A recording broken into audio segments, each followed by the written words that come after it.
सुंदर ते दान उभे विटेवारी सुंदर ते दान उभे विटेवारी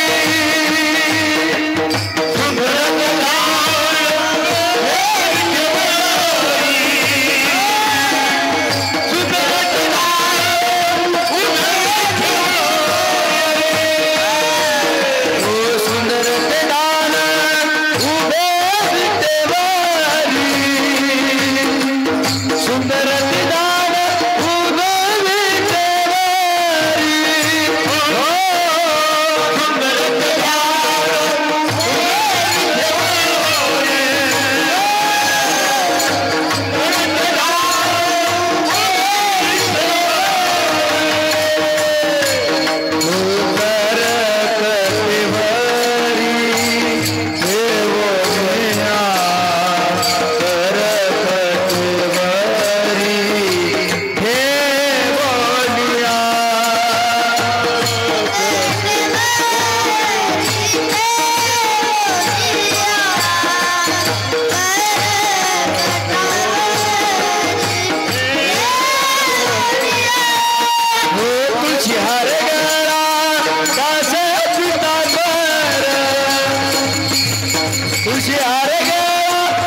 तुका म्हणे माझे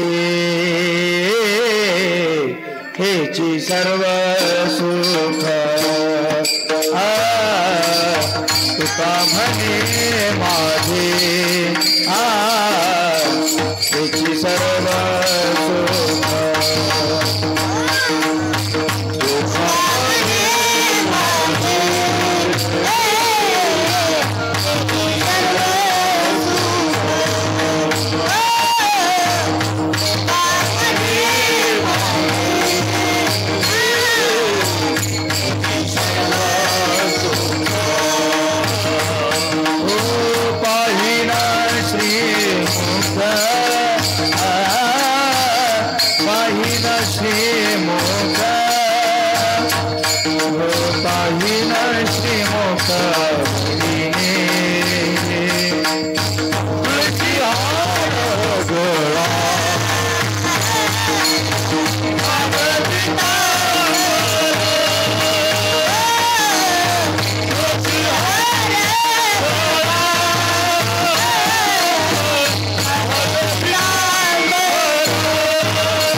रूप पाहता लोचनी सुख झाले वो साजनी सुख झाले वो साजनी सुख झाले वो साजनी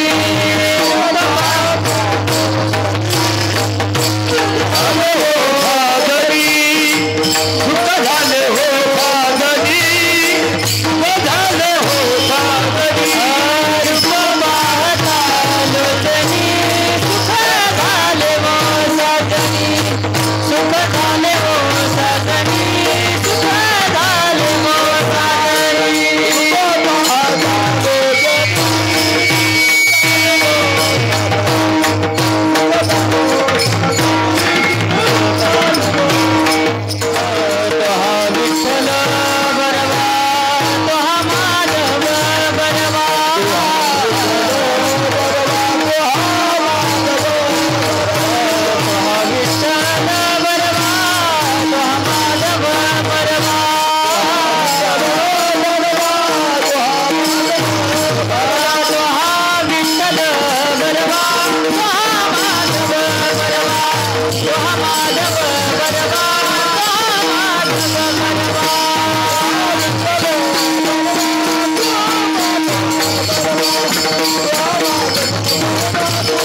दान देगा देवा दान देगा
बकवास टाळ्या टाळ्या बकवास विना विठाला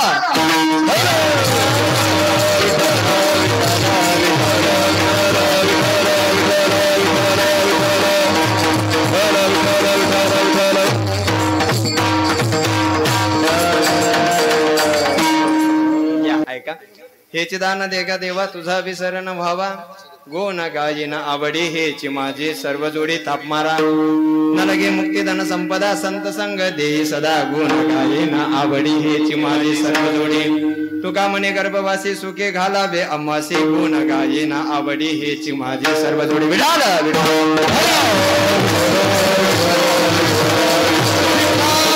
महायोग पीठे तटे भीमरत्यम वरम पुंडरीकाय धातु मुनेन्द्रे समागत्य तिष्ठन्तमानंद गंधम परब्रह्मलिंगम पांडुरंगाचा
हेच दान दे गा देवा तुझा विसर न व्हावा गुण गाये ना आवडी हेच माझी सर्व जोडी प्रस्तुत प्राप्त प्रसंगी प्राप्त स्थळी कीर्तन रूपे सेवेसाठी निवडलेला अभंग वारकरी संप्रदायाच्या कळसस्थानी असणारे देहूनिवासी श्रीमंत श्री जगद्गुरु तुकोबाराय त्या तुकोबारायांचा संपूर्ण विश्वाला चंद्रभागा मातेप्रमाणे पावन करणाऱ्या अभंग संहितेमधील भगवंताकडे एक आगळ्या आणि वेगळ्या प्रकारचं मागणं करणारा अभंग आहे. विठाल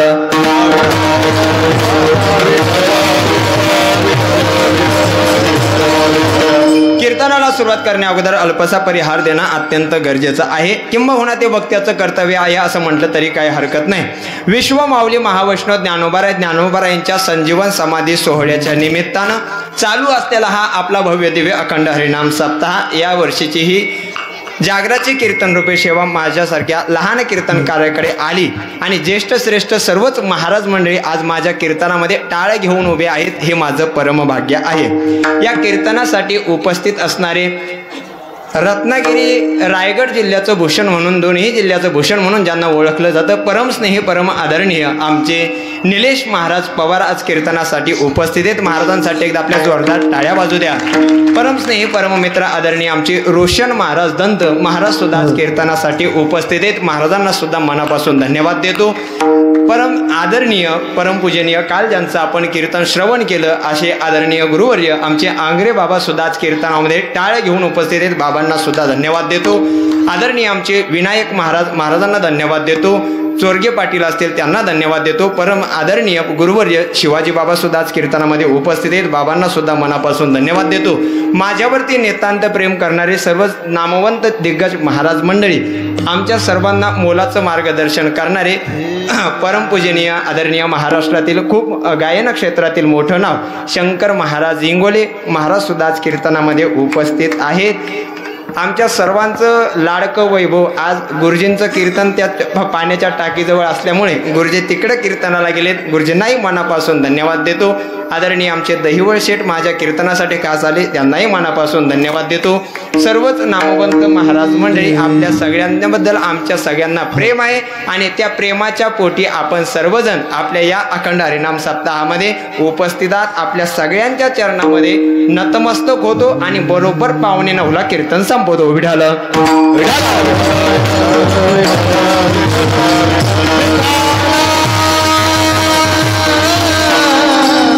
परिहार देण्यामध्ये आता काही अर्थ उरला नाही. बरोबर 8:45 आपलं कीर्तन संपणार आहे. कीर्तन थोडं लेट चालू झालं त्याचं कारण असं होतं हे दोन आमची ज्येष्ठ श्रेष्ठ जीवा भावाची महाराज मंडळी येणार होती त्याच्यामुळे आम्ही थोडं लेट चालू केलं होतं. पण आता आज सर्वच जण आलेत. थोडासा पकवाज लागला ना विठाल विठाल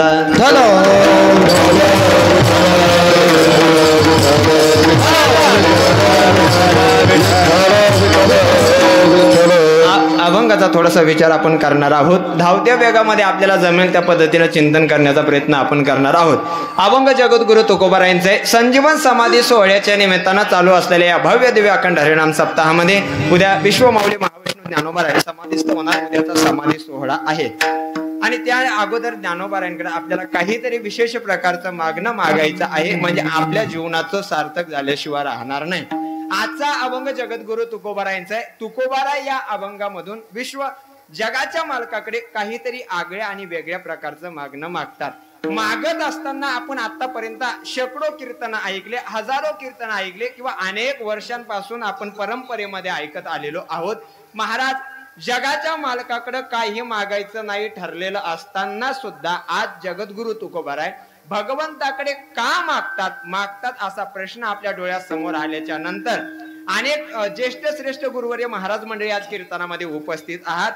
प्रत्येकाच्या डोळ्यासमोर तुकोबारायांच्या परंपरेचा विचार आपल्या डोळ्यासमोर येतो आणि परंपरेचा विचार आल्याच्या नंतर भगवंताकडे काही मागायचं नाही ठरलेलं असताना सुद्धा जगद्गुरु तुकोबाराय जगाच्या मालकाकडे आज काहीतरी मागतात. पण तुकोबारायांचं बोलणं काही शास्त्रज्ञांनी शोध लावला.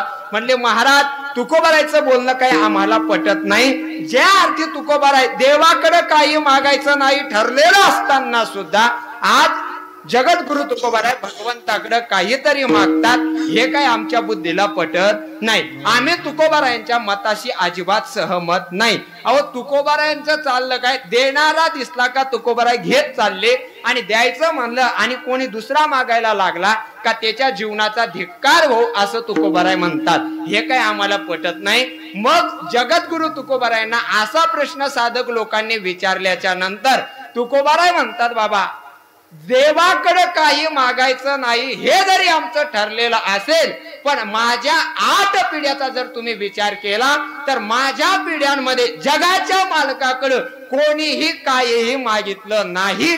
पण आमच्या घराण्याचा नियम असा आहे, जे उचित आहे ते आम्ही भगवंताकडे मागतो. काही मागणे काय मागणे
मागायचं नाही ठरलेलं आहे. पण आमच्या घराण्याच्या परंपरेमध्ये काही मागणं हे आम्हाला मागावंच लागतं.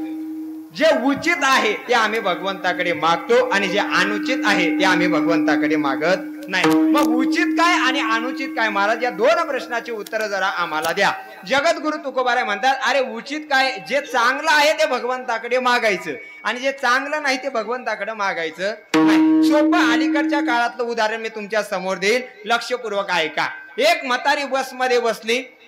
बसमध्ये बसल्याच्या नंतर त्यांच्या तालुक्याला जाण्याकरता निघाली. 3 महिने म्हातारीनं बसमध्ये प्रवास केला.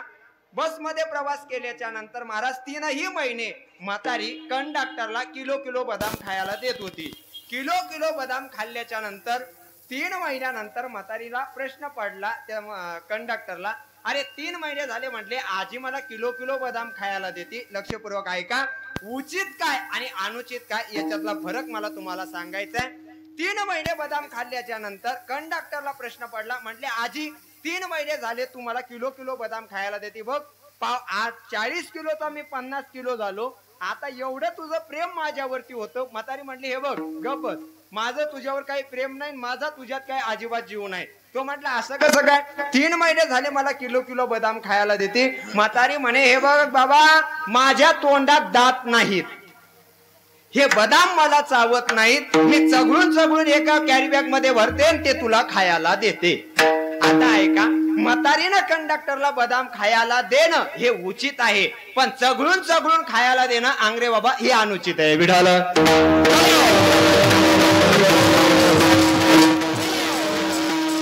जगाच्या मालकाला तुकोबाराय म्हणतात, आमच्या घराण्यामध्ये काही मागणं अनुचित आहे, पण काही मागणं हे मात्र उचित आहे.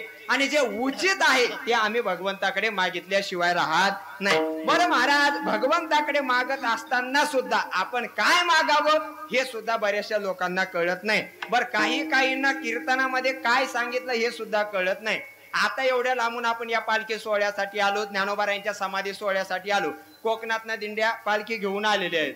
आता बरेचसे लोक आपण इथं समाधी सोहळ्याला आल्याच्या नंतर आता या कीर्तनाला आलेले सगळ्या महिला मंडळ, मला खरं सांगा बरं, किती अशा सुना आहेत आणि किती अशा सासू सुना आहेत ज्या सकाळी उठल्यानंतर एकमेकीला कडकडून मिठी मारतात. खोटं बोलू नका, माऊलीची आळंदी देत तुम्ही. खोटं बोलाल तर समाधी सोहळा झाल्या मराल. हा अहो कोणी आहे का? जी सासू आणि सून कीर्तनाला आली असेल तिनं कीर्तन संपल्यानंतर ज्ञानोबारायचं नाव घ्या आणि सासू सुनेनं कडकडून मिठी मारा. आहेत का? नाही. असंच त्या दिवशी मी कीर्तनात सांगितलं महाराज. 2-3 सासा उठल्या, घरी जाऊन झोपलेल्या होत्या. सुना इथनं गेल्या. घरी गेल्याच्या नंतर शिवाजी बाबा, सासू अशी घरात झोपलेली होती. टीव्ही चालू होता, मस्त आनंदात टीव्ही बघत होती. बघत असताना पवार महाराज बघत असताना नातू समोर झोपलेलाच होता. नातू टीव्ही बघत, ते दोघंही आनंदात टीव्ही बघत होते. सून घरी गेली आणि जोरात म्हणली आत्या. म्हातारी घाबरली. म्हातारीला वाटलं आता काही आपलं खरं नाही. म्हातारीला असा आवाज दिला, आत्या उठा. म्हातारी म्हणे, हे बघ, कालच आपल्या दोघीनं भांडण केलं होतं. आपल्या भांडणाचा आनंद अख्ख्या गल्लीनं घेतला. आज माझा भांडण करायचा मूड शिल्लक राहिला नाही. ती म्हटली, मला तरी सुद्धा तुमचं ऐकायचं नाही, माझं ऐका. आत्या उठा. म्हातारी काही उठायला तयार नव्हती. तरी सुद्धा सुनेना म्हातारीचा हात धरला आणि धाडकन म्हातारी उठून बसवली आणि म्हातारीला अशी मिठी मारली का एका मिठीत म्हातारी मारली. असं मी काय तुम्हाला कीर्तनात सांगणार नव्हतो. त्या म्हातारीला आपल्या सासूला अशी मिठी मारा का आपल्या सासूला असं वाटलं पाहिजे खऱ्या अर्थानं आपल्या सुनाचा समाधी सोहळा सफल झाला.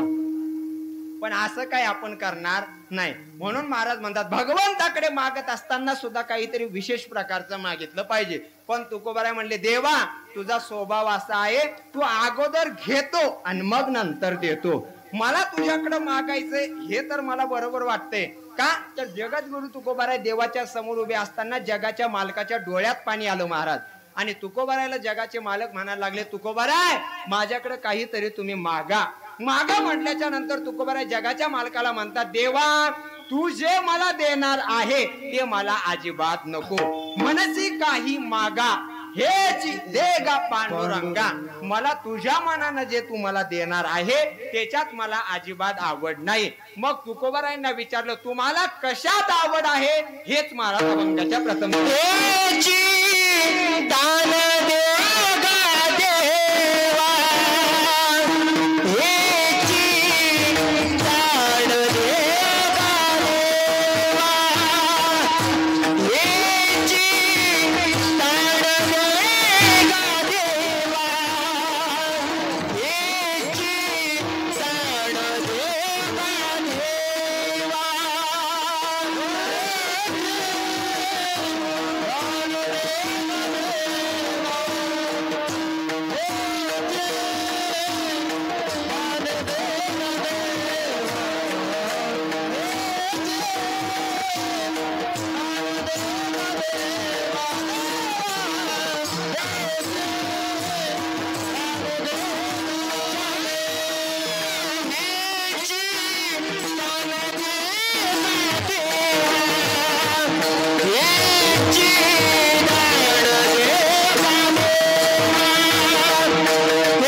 द्यायचं असेल तर मला हेच दान दे. कोणतं दान दे?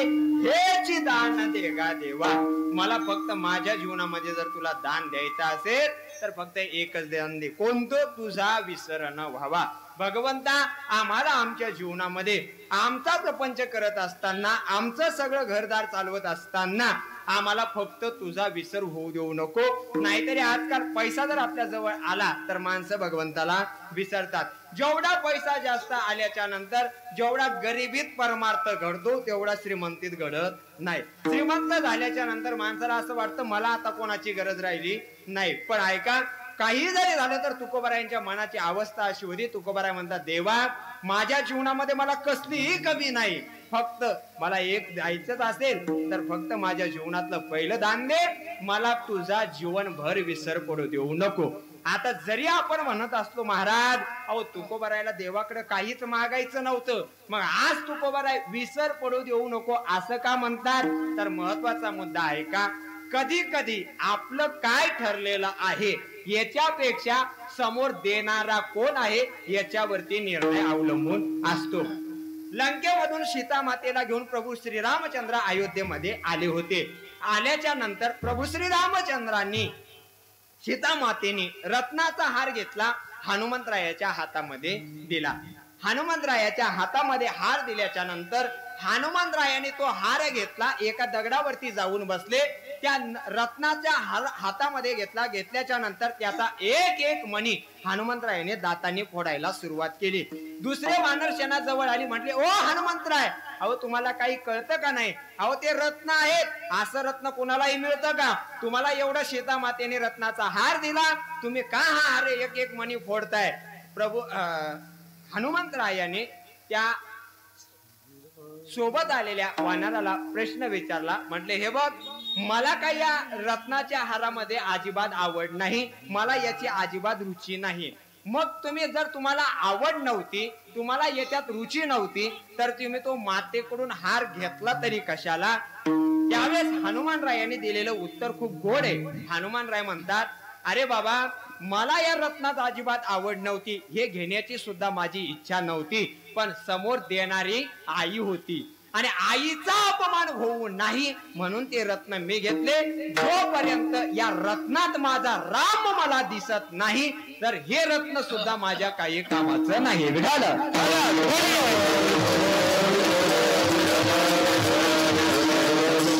आमच्या दिंडीमध्ये मी एक सुंदर उदाहरण सांगितलं होतं बघा.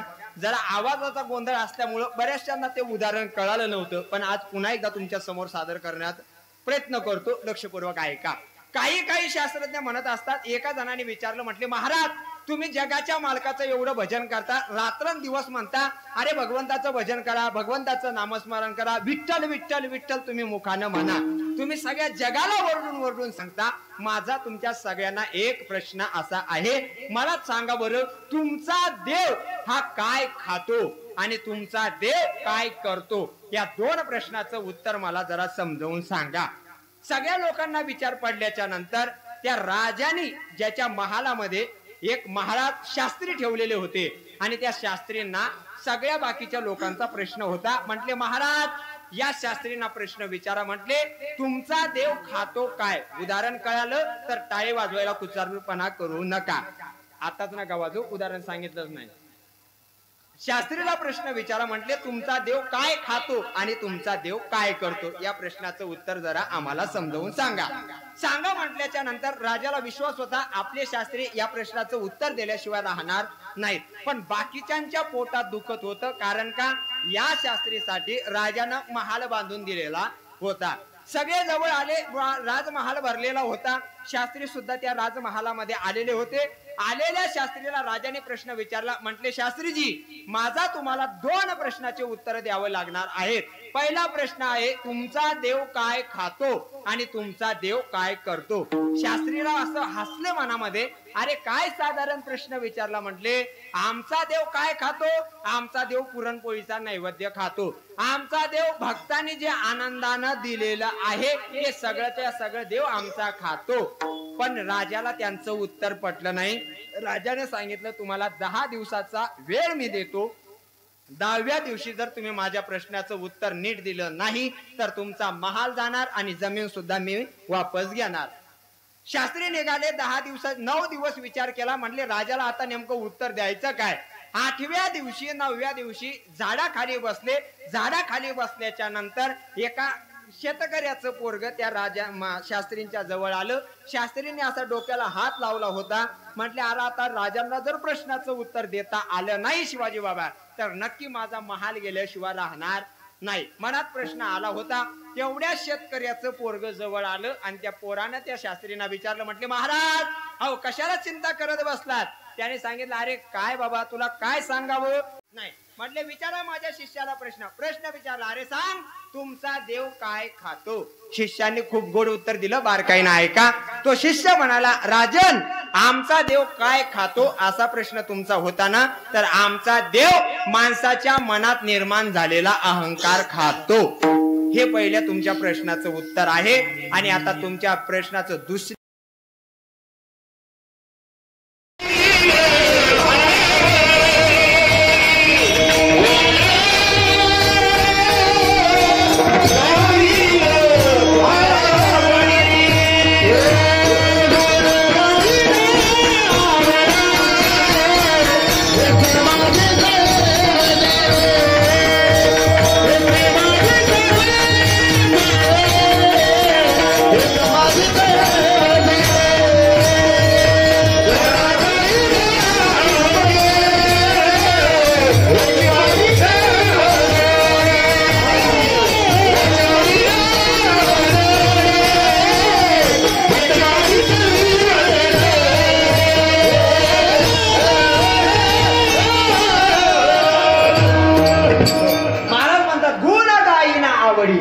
माझे सर्व जोडे. माझ्या जीवनामध्ये देवा तुझा विसर जर मला पडला नाही. अत्यंत धावत्या वेगामध्ये मिळेल तसं रपाटायचे चालू आहे महाराज. काही करायचं कारण नाही. मी तरी काय करणार. दररोज इकडे तिकडे पळायला लागलो. चिंतन करायला वेळच मिळत नाही. पण करावं काय. एवढी सगळं दिग्गज कीर्तनाला येऊन बसल्यामुळे नाहीतर बाकीच्यांना मी असंच धुतलं असतं. पण तुम्हाला काही धुता येईल ना म्हणून जरा माफ करा. लक्षपूर्वक ऐका. प्रत्येकाच्या जीवनामध्ये आवड खूप महत्वाची आहे. आणि पहिली आवड असली पाहिजे माणसाला धर्माची आवड असली पाहिजे. ज्याला धर्माची आवड आहे ना आपल्या धर्मावर प्रेम करणारीच माणसं या माती जन्माला यावी महाराज. धर्मावर प्रेम करावं. कोणी केलं होतं धर्मावर प्रेम. आता वारकरी संप्रदायाचं खऱ्या अर्थानं या समाजाला गरज आहे. का गरज आहे तर या जगाकडे आपली मुलं निर्व्यसनी घडवण्यासाठी फक्त 2 पर्याय शिल्लक राहिलेले आहेत. पहिला तर तुमच्या मुलाला ज्ञानोबाराय तुकोबारायचा वारकरी बनवा. नाहीतर तुमच्या मुलाला शिवछत्रपती शिवाजी महाराजांचा मर्द मावळा बनवा. फक्त आता पुसरपणा करू नका. बघा फक्त 10 ते 20 मिनिटं कीर्तन करायचे. टाळ्यांचा जरा कडकडाटा झाला तर सांगणाऱ्याला आनंद वाटतो. नाहीतर आम्ही जीव तोडून कीर्तन करायचं तुम्ही आमच्या दाव्याला बसल्यासारखं बसायचं. असं काही करू नका. म्हणून कडकडून टाळ्या वाजवायच्या. थोडंच कीर्तन करायचा. आनंद घ्यायचा. खायला कमी नाही. झोपायला सगळं आहे. थंडी भरपूर आहे. त्याच्यामुळं काही कशाची कमतरता ज्ञानोबारायने सोडलेली नाही. म्हणून अजिबात असं शांत बसायचं नाही. कडकडून टाळ्याचा वर्ष होऊ द्यायचा. विठाल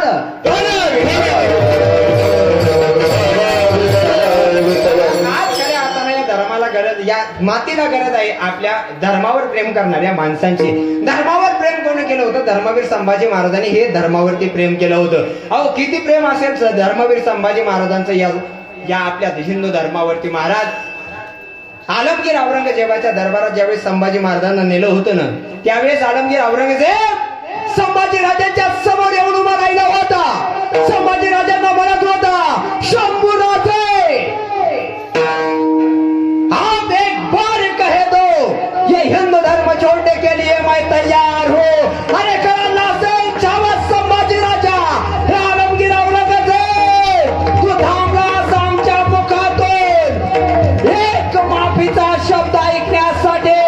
अरे हा संभाजी राजा मरेल पण नतमस्तक होणार नाही. हे कोण्या आयऱ्या गैऱ्याचं रक्त नाही. हे रक्त आहे शिवछत्रपती शिवाजी महाराज. हे रक्त आहे मराठ्यांचं. हे रक्त या सह्याद्रीच्या मातीत तयार झालेलं हे रक्त कुणाच्याही पुढे नतमस्तक होत नाही. ही आवड होती संभाजी राजांची आणि तीच आवड होती त्यांच्या पित्याची. अहो जसा पिता करेल तसाच मुलगा वागत असतो महाराज.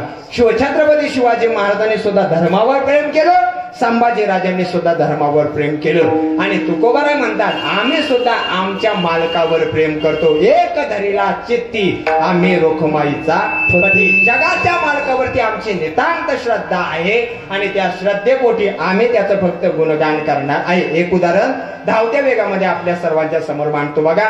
एक मुलगा होता ज्याला हातपाय नव्हते. हातपाय नसलेला मुलगा गावात कीर्तन चालू झालं आणि कीर्तनाचा आवाज त्या मुलाच्या कानावरती पडला. पडल्याच्या नंतर मुलाला प्रश्न पडला. म्हटले आईला आवाज दिला, आई मला देवाच्या कीर्तनाला जायचंय. आईने सांगितलं देवाच्या कीर्तनाला जाऊ नको. आणि जन्माला घालत असताना तुला हात दिले नाहीत, पाय दिले नाहीत, कशाला जातो त्या देवाच्या कीर्तनाला? अजिबात जाऊ नको. मुलाच्या डोळ्यात पाणी आलं. तो मुलगा रडायला लागला आणि आपल्या आईला शेवटचा एक विचारतो, आई याच्या पुढे मी आयुष्यात तुला कधीच म्हणणार नाही, मला देवाच्या कीर्तनाला जाऊ दे. डोळ्यात पाणी आलं त्या आई साहेबांच्या. तिनं आपल्या मुलाला उचललं, काखेमध्ये घेतलं. कीर्तनामध्ये हजारो लोक बसलेले होते. सगळ्या शेवटच्या माणसाच्या पायाजवळ ठेवलं. पोटावर घासत घासत तो मुलगा त्या कीर्तनकाराच्या जवळ आला. कीर्तनकाराच्या जवळ आल्याच्या नंतर दोघांची नजर एक झाली आणि विचारलं, बाळा कीर्तन संपल्यानंतर तुझी आई तुला घेण्याकरता येणार आहे का रे? त्या मुलाने सांगितलं, बाबा मला आता घरी जायचं नाही, मला जगाच्या मालकाच्या भेटीला जायचंय, मला आता परत घराची वाट दाखवू नका. प्रश्न ऐकला.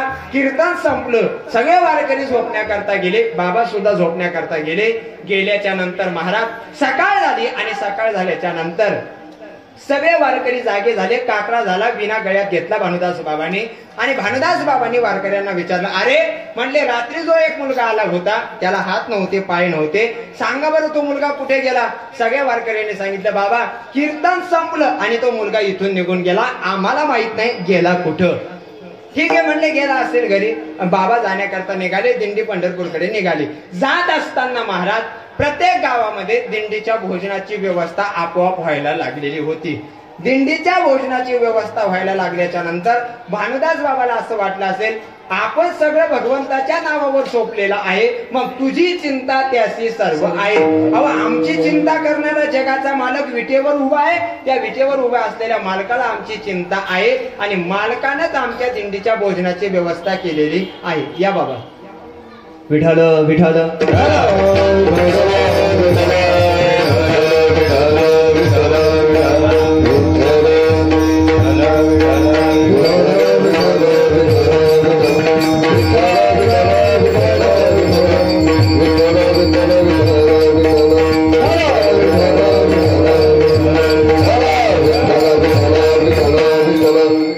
आज ठरले झाले ते माझं, कारण माझी परीक्षाच आहे महाराज. इथं उभं राहिल्याच्या नंतर काय हाल होतात तिथं उभं राहिल्यानंतर कळतात. कारण तुम्हाला जरी आता सहज मी बोलत असताना असा आनंदात वाटत असेल, वरून थंडी पडली पण हातापायाला घाम फुटला, कारण अख्खा महाराष्ट्र ज्या लोकांना घाबरतोय म्हणजे विद्वत्तेच्या बाबतीत अशी सगळी विद्वान माझ्या कीर्तनाला उपस्थित आहेत. आज ज्ञानोबारायांच्या या संजीवन समाधी सोहळ्यामध्ये माझ्या सुद्धा जन्माला येण्याचं सार्थक झालं म्हणायला काही हरकत नाही. जन्म आलो त्याचे आज फळ झाले साचे.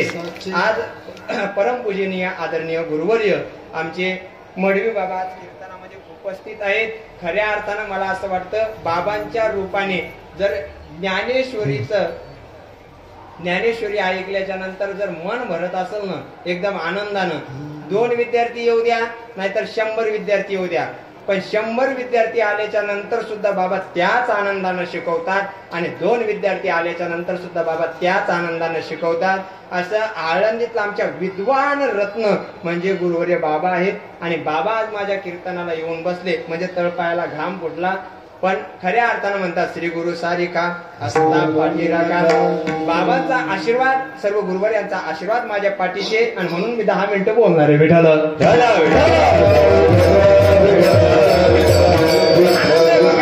लक्षपूर्वक ऐका. त्या मुलानं सगळ्या गावामध्ये दिंडीच्या भोजनाची व्यवस्था व्हायला लागली. दिंडीच्या भोजनाची व्यवस्था चालू झाल्याच्या नंतर सहज भानुदास बाबांना प्रश्न पडला, अरे म्हटलं जगाचा मालक आपली सगळी व्यवस्था करण्याकरता तयार आहे, पण दुसऱ्या एका गावामध्ये गेल्याच्या नंतर असं कळालं. भानुदास बाबांनी सहज प्रश्न विचारला, कुणी सांगितलं तुम्हाला आमच्या दिंडीची भोजनाची व्यवस्था करा? डोळ्यात पाणी आलं महाराज त्या गावातल्या लोकांच्या. म्हटले, बाबा अहो तुमचा एक शिष्य आहे ज्याला हात नाहीत पाय नाहीत, ते पोरग त्याचं शरीर घासत इथपर्यंत आलं. गावच्या वेशीमध्ये सगळं गाव जमा झालं होतं. त्या पोराच्या अंगातून रक्त बाहेर निघत होतं. शब्द ऐकले आणि भानुदास बाबाच्या डोळ्यात पाणी आलं आणि एकच शब्द बाहेर पडला, कुर्मा. अरे एक वेळ मला म्हणाला असतास रे दादा, बाबा मला पंढरपूरला यायचं आहे, तुला खऱ्या अर्थानं तुझ्यासाठी बैलगाडीची व्यवस्था केली असती ना रे राजा. काय एवढा अट्टहास केला. बघता बघता भानुदास बाबांची दिंडी महाराज लहुळ गावामध्ये पोहोचले आणि त्याच गावामध्ये कुर्मदास महाराज एका झाडाखाली निवांत झोपलेले होते.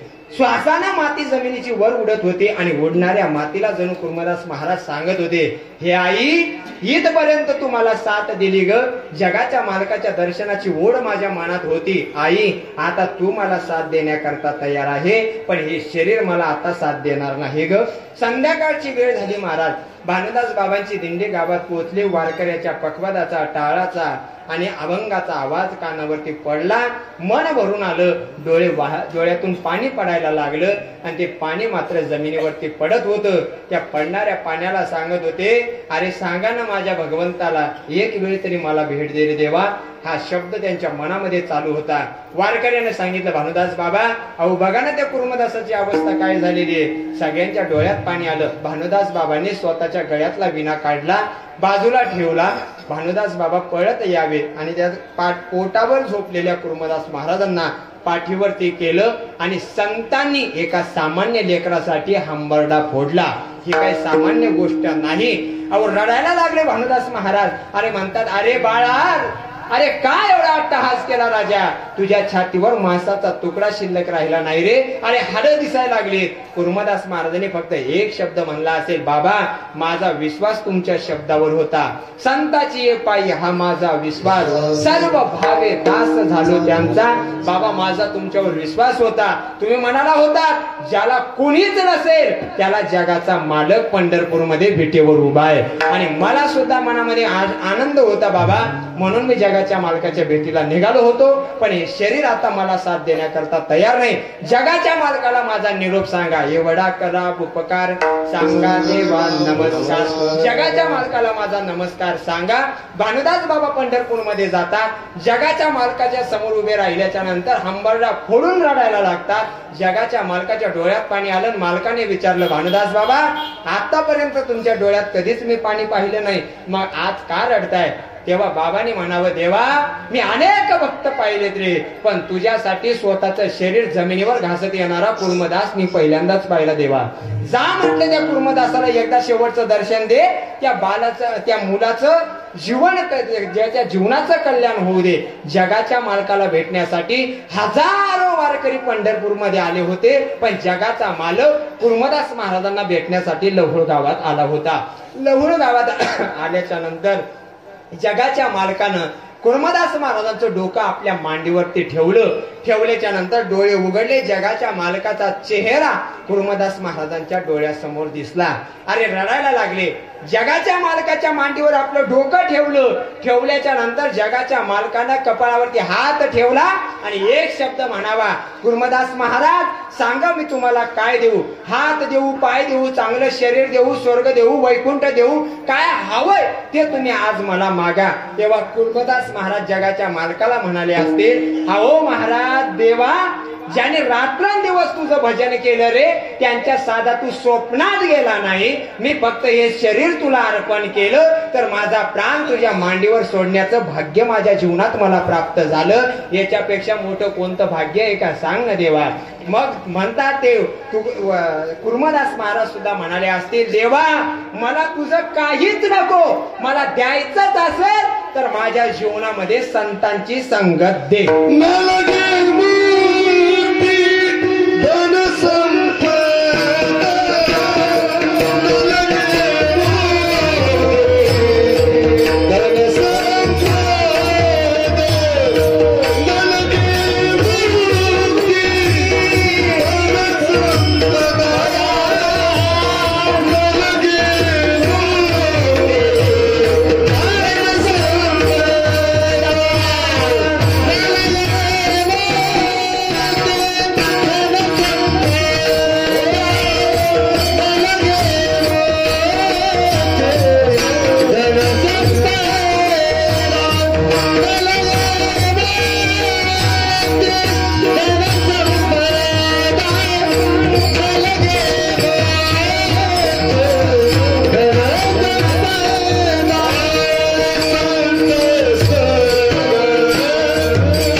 सांगितलं.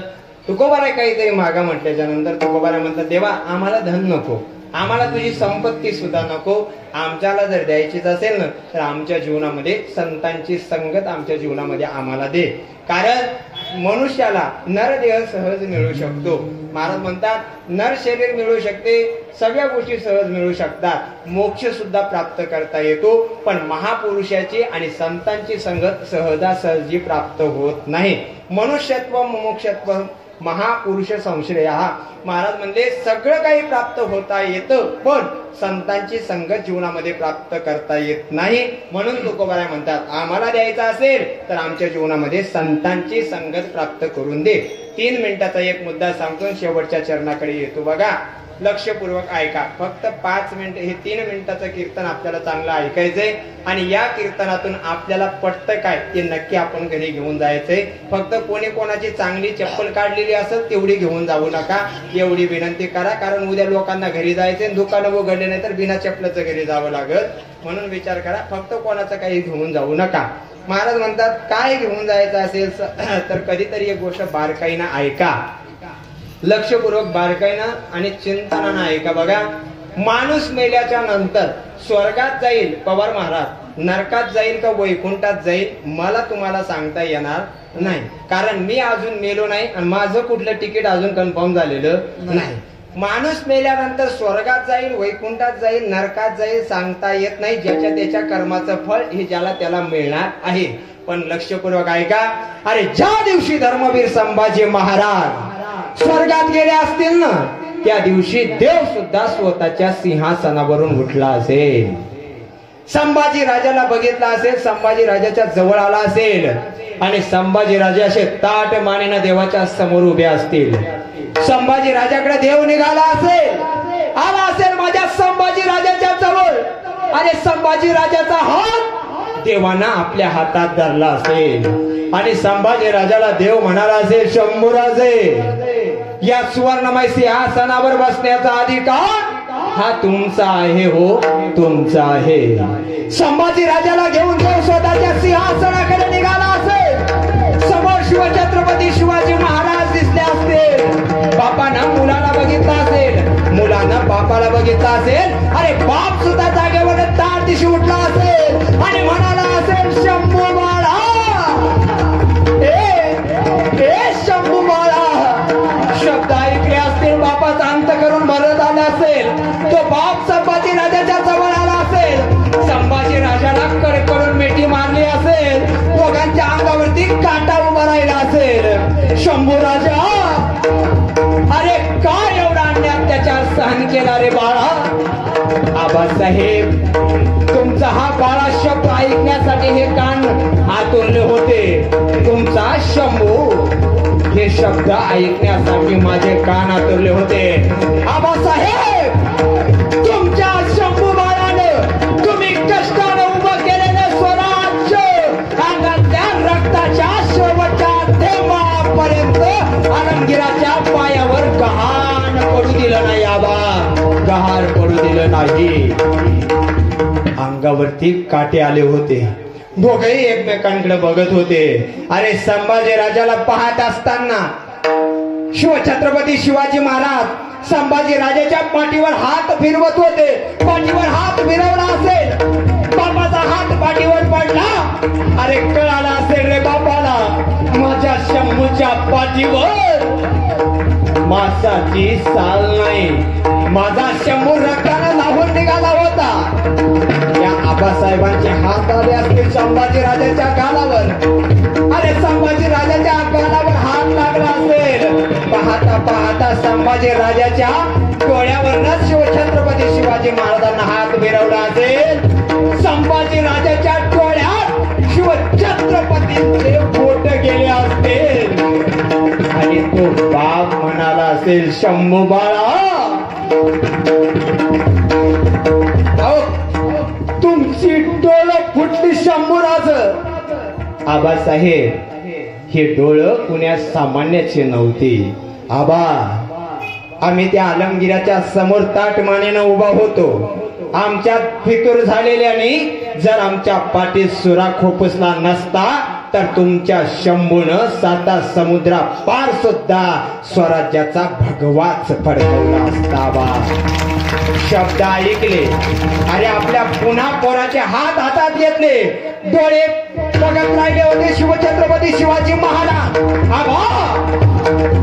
आम्ही आमच्या नजरेला सांगत होतो आलमगीराला, आलमगीर औरंगजेब, तू आमचे डोळे फोडण्याकरता थांबलास. अरे ही कोण्या सामान्याची डोळे नाहीत, ही कोण्या फितुरांची डोळे नाहीत, ही एका वाघाची डोळे आहेत. आणि वाघाची डोळे फोडायचं म्हटलं तर त्याच्यासाठी वाघाच्या घरात जन्माला यावं लागतंय. ही गोष्ट आठवणीत ठेव. सगळ्या समोर आल्या होत्या. संभाजी राजाच्या डोळे फोडणाऱ्याच्या डोळ्यात पाणी आलं आणि तो विचार करत होता, जनाब आपकी आंखें तो बंद कर लो, आपकी आंखें डराती है हमें. बघत राहिला आणि खूपच करत संभाजी राजाचे डोळे फुटले. संभाजी राजाची जीभ छाटली. संभाजी राजाच्या मांसाचे तुकडे केले. आबा आमच्या मांसाचे तुकडे आलमगीरानं केले, पण त्याला कळून चुकलं होतं. आमच्या अंगातून रक्ताचे थेंब खाली पडत होते. आम्ही त्याला सांगत होतो, आलमगीर तू या मातीतला शिवाजी आणि संभाजी मरेपर्यंत कधीच संपवू शकत नाही. आलमगीर बघत होता मांसाच्या तुकड्याकडं, कारण त्याच मांसाच्या तुकड्यातून हजारो शिवछत्रपती आणि संभाजी महाराज तयार होत होते. आबा कळू द्या त्या आलमगीर औरंगजेबाला, त्याने मराठ्यांचा फक्त एक संभाजी राजा छापलाय, पण याच संभाजीच्या मांसाच्या तुकड्यातून हजारो संभाजी जन्माला येतील. औरंग्या ते तुला इथेच गाडतील, ते तुला इथेच गाडतील. आलमगीर एवढं मोठं सैन्य घेऊन आला, पण त्याला माघार जाता आलं नाही. म्हणून जसं तुकोबाराय म्हणतात, देवा तू जर आम्हाला संतांची संगत देण्याकरता तयार असेल तर आम्ही पुन्हा पुन्हा जन्माला येण्याकरता तयार आहे. तसंच शिवछत्रपती संभाजी महाराज सुद्धा म्हणत असतील, जर मला या धर्मासाठी मरण येत असेल तर मी पुन्हा पुन्हा हे गर्भवासाचं दुःख भोगण्याकरता तयार आहे. अभंगाचं शेवट. Come on.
सत्ता निघून जाईल.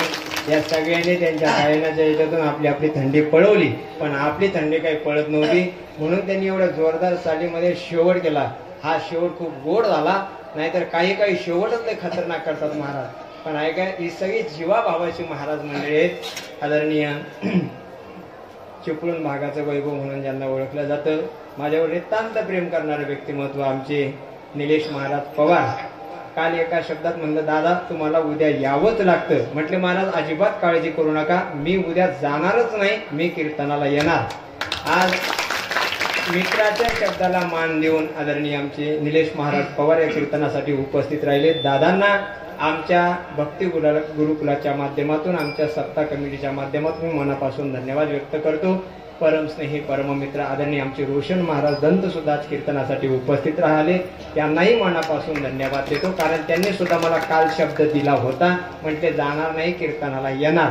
आदरणीय आमचे विनायक महाराज असतील, इकडनं चोरगे पाटील असतील, बाबा आज कीर्तनामध्ये टाळ घेऊन उभे राहिलेत. हा बाबांच्या मनाचा खूप मोठेपणा आहे. नाहीतर लहान पोरांचं कीर्तन म्हटलं हे फक्त दिसायला लहान दिसतो, कार्यक्रम संपल्यावर पाकिटानं मोठा जड जातो. पण आदरणीय बाबा सुद्धा आज कीर्तनामध्ये उपस्थित आहेत, आनंद वाटला. गुरुवर्य मडवी बाबा सुद्धा कीर्तनामध्ये उपस्थित आहेत, मनापासून खूप खूप धन्यवाद देतो. आदरणीय आमचे निकम बाबा सुद्धा आज कीर्तनासाठी फलटणवरून प्रवास करून आले, तुम्हालाही मनापासून धन्यवाद देतो. आपल्या सगळ्यांना मनापासून धन्यवाद देतो. हा सप्ताह सगळ्यांचा आपला आहे, तुम्ही सर्वजण आपले म्हणून या ठिकाणी आलात. आदरणीय आमचे बापू माझ्या कीर्तनामध्ये उपस्थित आहेत, धावपळ करतात. बापूंना सुद्धा मी मनापासून धन्यवाद देतो. गुरुजींचं कीर्तन तिकडं मरकळ चौकामध्ये गुरुजींचं कीर्तन होतं, म्हणून गुरुजी त्या ठिकाणी गेलेले आहेत, थोड्या वेळाने येतील. गुरुजींच्याही चरणावर नतमस्तक होतो, सर्व महाराज मंडळींच्या चरणावर नतमस्तक होतो. हे निलेश महाराज हे डबल बॅटरी धमाका आहे, म्हणजे गायनात पण तयार आणि वाजवण्यात पण तयार आहे. का जोरदार ताली केलं. अरे टाली बाला हे शब्द माझ्या वाणीत येण्यात काय म्हणजे खूप दिवस लागणार नाही, कारण संगत सगळ्यांची लागलेली आहे, टाळीची बालाची. त्याच्यामुळे शब्द आपोआप माझ्या वाणीमध्ये यायला सुरुवात झालेली आहे. कारण हे आमची सगळी जीवाभावाची मंडळी आहेत. आपण म्हणतो बाळा, आणि यांच्या बोलण्यात सहज शब्द निघून जातो बाला, म्हणून ते सारखं सारखं रोशन दादाच्या यांच्यासोबत बोलून बोलून तो शब्द माझ्या वाणी सुद्धा आला, बाला बाला. असू दे, आता झाकली मोठ 1.25 लाखाची. आपल्या सगळ्यांच्या चरणावर नतमस्तक होतो आणि सेवेला याच ठिकाणी पूर्ण विराम देतो. ज्ञानेश्वर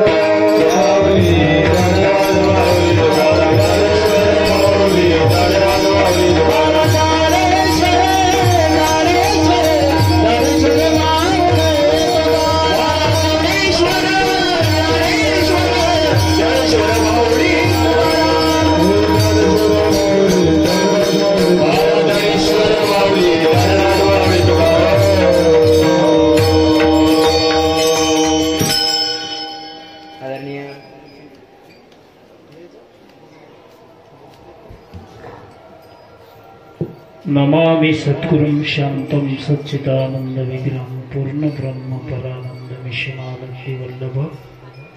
पुण्यसलिली इंद्रायणी मातेच्या या पवित्र तीरावर वसलेले काळंदी गाव आणि या ठिकाणी समाधी संजीवन असणारे ज्ञानेश्वर महाराज आणि या ज्ञानेश्वर महाराजांच्या पवित्र दरबारामध्ये या देशमुख सर या. आज या ठिकाणी 4 दिवसाचा भव्य आणि दिव्य असा महोत्सव चालू आहे. हरिभक्तीपरायण मृदंग क्षेत्रामध्ये ज्यांचं नाव फार महाराष्ट्रामध्ये गाजलेलं आहे असे गंभीर महाराज, आमचे गायन क्षेत्रातील असणारे शंकरजी बापू इंगोले आणि आम्ही सर्व मिळून या कार्यक्रमाचं आयोजन केलेलं आहे. महाराष्ट्रामध्ये ज्यांचं नाव आहे, छत्रपती शिवाजी महाराजांचं चरित्र जर कोणाच्या वाणीमधून ऐकावं असं जर वाटलं असेल तर आमचे हरिभक्तीपरायण श्री शिवचरित्रकार, मूर्ती लहान आहे पण कीर्ती महान आहे असे असणारे दौलतजी महाराज बोडखे, अतिशय गोड अशी सेवा माऊलीच्या चरणी या ठिकाणी अर्पण त्यांनी केलेली आहे. तेव्हा आपल्या या सत्ता कमिटीच्या वतीने यांचं या ठिकाणी शब्द सुमनाने सहर्ष स्वागत होत आहे। या कीर्तनासाठी गुरुवर्य वेदांताचार्य ज्यांनी लहानपणापासून ज्ञानोबाराच्या कृपा छत्राखाली आपलं जीवन समर्पित केलेलं आहे असे गुरुवर्य मडवी बाबा या ठिकाणी उपस्थित आहे। महाराज भरपूर लोक कीर्तनाला असतात, पण या ठिकाणी एक महात्मा की ज्यांचं दर्शन जरी आपल्याला झालं तर माऊलीच्या भाषेत सांगायचं झालं तर दर्शनी प्रशस्ती पुण्य पुरुष ज्यांनी संपूर्ण आयुष्य सेवेमध्ये घालवलं असे आणि अनेक विद्यार्थी घडवले असे मडवी बाबा या ठिकाणी उपस्थित आहेत। आमचे मृदंगाचार्य उपस्थित आहेत। गुरुवर्य मडवी बाबांच्या हस्ते हरिभक्तीपरायण आमचे दौलत बाबा यांचा या ठिकाणी सन्मान होत आहे। खरं पाहिलं तर महाराजांची इच्छा नाही सन्मान घेण्याची, पण जे योग्य वक्तृत्व झालेलं आहे त्याचा सन्मान केलाच पाहिजे। सर्वांनी एकदा टाळी वाजवून त्यांचं स्वागत करा। या कीर्तनाच्या साथीसाठी आपल्या कोकण भागामधून अतिशय गोड असा आवाज ज्यांचा आहे पवारजी महाराज हेही या ठिकाणी उपस्थित आहेत। त्यांचंही आपल्या सत्ता कमिटीच्या वतीनं मनपूर्वक अभिनंदन। आमच्या पुण्यामधून आता ज्यांचं आगमन झालेलं आहे आमचे अरुणजी देशमुख, त्यांचंही या ठिकाणी शब्द सुमनाने सहर्ष स्वागत। आजच्या अन्नदात्यांचंही या ठिकाणी मनापासून सहर्ष स्वागत। आपले निष्ठावंत वारकरी श्री हरिभक्तीपरायण आंग्रे महाराज अतिशय गोड अशी सेवा केली। बघा कीर्तन करणं सोपं आहे पण वागणं अवघड आहे। महाराजांनी रात्री 4 वाजता इंद्रायणीवरती स्नानाला होते। दररोज जातात, एकदा टाळी वाजवा।